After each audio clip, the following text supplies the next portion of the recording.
નમસ્કાર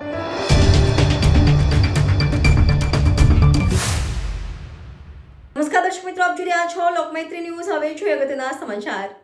વલસાડના ધરમપુરથી સાગના ગોળ છાલિયા ભરેલો ટેમ્પો ઝડપાયો હતો, જેમાં ફોરેસ્ટરે પીછો કરી 30,000ના લાકડા કબજે કર્યા હતા. ધરમપુર રેન્જના ફોરેસ્ટરે પેટ્રોલિંગ દરમિયાન મળેલી બાતમીના આધારે પીછો કરી ઓઝરપાડાથી બિનપરવાનગીના સાગના ગોળ છાલિયા ભરેલો ટેમ્પો પકડી પાડી ચાલકની અટકાયત કરી હતી.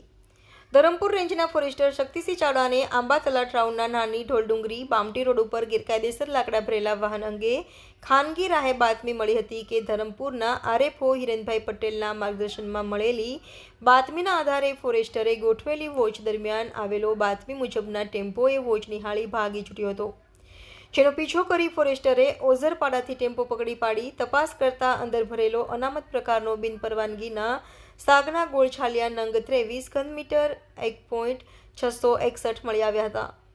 વન વિભાગે લાકડા કિંમતે અંદાજે ₹30,000 તથા ટેમ્પો કિંમત ₹1 લાખ મળી કુલ ₹1,30,000નો મુદ્દામાલ તપાસ અર્થે કબજે કરી માલનપાડાના વન વિભાગના ડેપોમાં લાવી મૂક્યો હતો.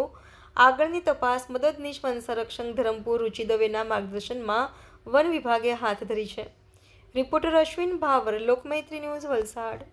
લોકમૈત્રી ન્યૂઝ સાથે જોડાયેલા રહેવા અમારા યુટ્યુબ ચેનલને સબસ્ક્રાઇબ કરી ફેસબુક અને ઇન્સ્ટાગ્રામ પેજને લાઇક અને શેર કરો.